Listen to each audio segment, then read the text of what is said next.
Não, o próprio sistema, ele é escrito, a própria lei é escrito de forma que vai distorcer a sociedade na sua representação. Né? Você tem, por exemplo, o fundão eleitoral.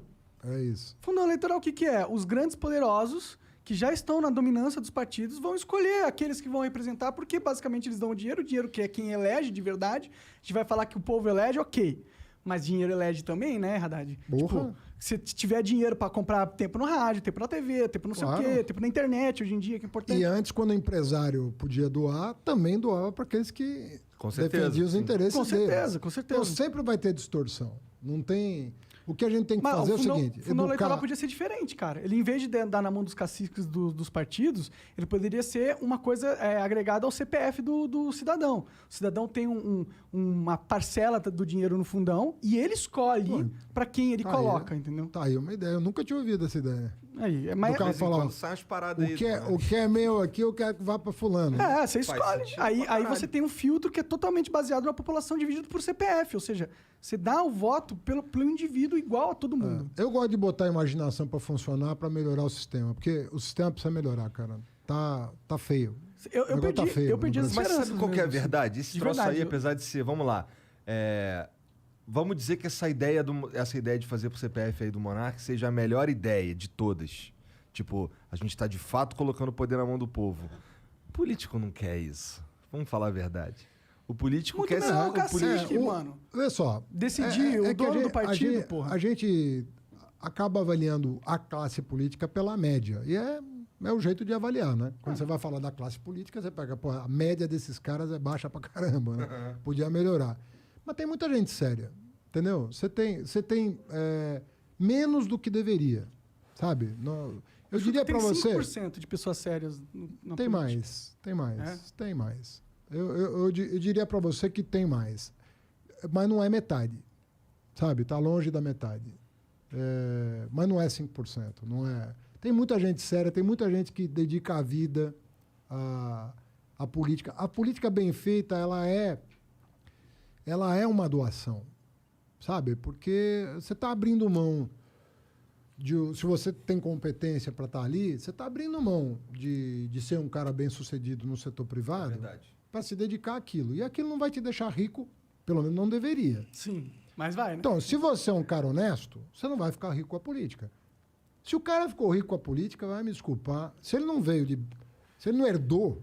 Se já não começou rico, né? Se já não começou rico... O cara que entrou pobre e saiu rico, desculpa, mas não dá. Você vai ter problema. Por isso que eu gosto quando o cara entra rico na política. Eu acho que a política é coisa de gente rica. Não, tipo, é ruim falar isso porque parece que só quem se importa com política Não, mas quem tem que em cargos políticos é pessoas ricas, eu acho. Porque o cara que é pobre... Mas, sabe qual que é o problema? Você pressupõe aí que o cara rico, ele vai pensar em todo mundo. Não, a única coisa que eu tô pressupondo ele não faz isso, mas é que necessariamente. O que eu tô Não pressupondo... estou dizendo que um cara rico não pode ser um grande político. Claro. Pode. Mas é muito ruim quando o parlamento não tem a visão do cara da comunidade, do cara da favela. Pode ser um cara rico que veio de baixo, né? Um cara que sofreu e enriqueceu, primeiro que tem né? poucos, né? Porque o Brasil, a mobilidade é baixa, né? Agora que está começando a ter um pouco mais de mobilidade, mas é baixa. É um dos países com menor mobilidade social do planeta. Mas você concorda que quando o cara tem uma baixa base familiar, de renda, ele tá um cara desesperado por dinheiro, e o cara entra na política, ele vai ser muito mais fácil de ser... Por isso que eu falei para você, eu comecei falando uma coisa que eu aprendi nos livros. Porque eu não vivi a experiência.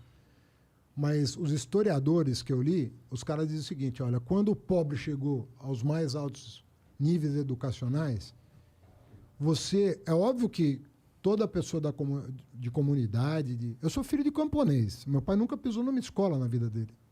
O meu pai veio com 24 anos do Líbano, trabalhou de 8... Sabia que era Líbano. Haddad, porra. Com esse nome aí, eu tava pensando, caralho, Haddad de onde? Síria, Líbano... Haddad é ferreiro em árabe. Será que a família era de ferreiros mesmo? Em algum momento lá para trás. Deve ter sido, da hora, né? Mas o Haddad significa ferreiro em árabe. O meu pai nasceu no campo.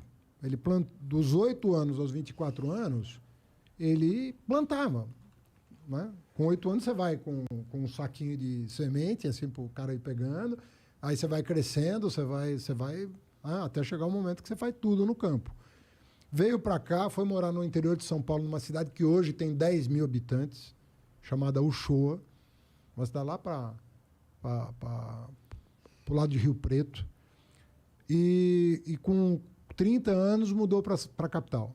Aí conheceu minha mãe, aí foi ser comerciante e tal. Meu pai nunca pisou numa escola. Entendeu? Isso não significa que ele daria um grande deputado, meu pai. Meu pai era um grande cara, um cara com um senso de justiça enorme, assim. Odiava a coisa errada, sabe? E educou os filhos daquele jeito como se educava mesmo, né? Ó, tem o certo e tem o errado, meu chapa. Uhum. E não tem meio certo. Tem o certo e tem o errado. Meu pai era filho de padre ortodoxo. Os padres ortodoxos são cristãos, mas não são celibatários. Podem casar. Podem transar à vontade. Pode. À vontade eu não sei. É bom. Se eles quiserem, conseguirem, sei lá. Mas pode... Depois de casado? Pode constituir família. Pode ter família, pode ter essas coisas. Tanto é que meu pai tinha 6 irmãos. Mas, então, é aquela educação muito rígida. Muito rígida. E, cara, se você tem uma boa educação, não importa quantos livros você leu, você vai saber a diferença entre o certo e o errado. E isso é muito importante para tomar uma decisão. Então, você pode estar à frente de um governo, à frente de um mandato. Se você recebeu uma educação, você pode ser, sabe, quem for, com dinheiro, sem dinheiro, você vai saber se colocar. Eu não sei, mais ou menos eu concordo com você, porque eu acho que todo mundo tem um preço. Eu acho que, dadas as circunstâncias, a gente é humano no final das contas, entendeu? Dadas as circunstâncias, no momento certo, na hora certa, com a fragilidade certa, com as coisas externas certas, todo mundo sucumbe às vezes. Infelizmente, eu conheci mais rico com preço do que pobre com preço. Te juro. Faz sentido. Eu conheci na vida mais rico com preço do que pobre com preço. Porque o rico está se vendendo e tem dinheiro, então, né? Ele se vende por dinheiro por querer mais. Sim. Sempre mais. Sempre mais. Então, essa idealização que a gente faz de que o rico já tem o dele e, portanto, para que ele vai querer mais? É exatamente, às vezes, o contrário que acontece. Sim. Às vezes você vê o pobre ali manter uma posição firme e falar, não faço, porque minha honra, minha dignidade, minha educação vale mais do que isso, do que, às vezes, um rico que se vende para ter um pouquinho a mais do que ele já tem. Mas é raro, viu? Eu acho que se pegar um pobre e um rico, eles são todos iguais na questão de ser corrompidos, sabe? Por isso que não pode ter essa distinção.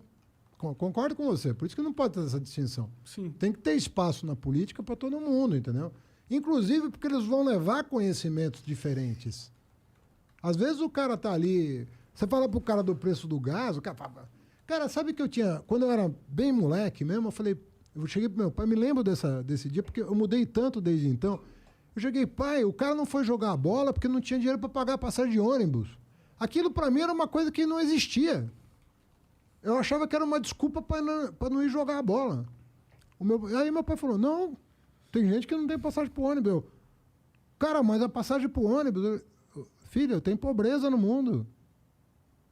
Ou seja, às vezes não é de má fé.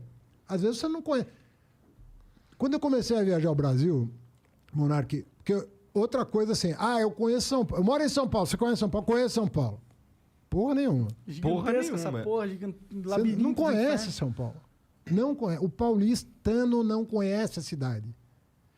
Aí você chega pro cara e fala, cara, você tem ideia do que é a cidade de Tiradentes? Você tem ideia do que é Guaianazes? Você tem ideia do que é o Grajaú? O cara não sabe nem o nome do bairro. O cara vai ali da Paulista para casa dele, para a escola dele, para o emprego dele. Ele está, quando muito, no centro expandido. Quando muito está no centro expandido. Tatuapé já é outra cidade para o cara. E o cara acha que conhece São Paulo. Mesma coisa do Brasil. O cara acha que conhece o Brasil. O cara nunca pôs o pé no interior do Nordeste, nunca viu a Caatinga de perto, nunca viu o interior do Maranhão, nunca viu... O cara acha que Norte e Nordeste é a mesma coisa, é tudo lá para cima. Ele não entende que os biomas são muito diferentes, as tradições, a música, a culinária.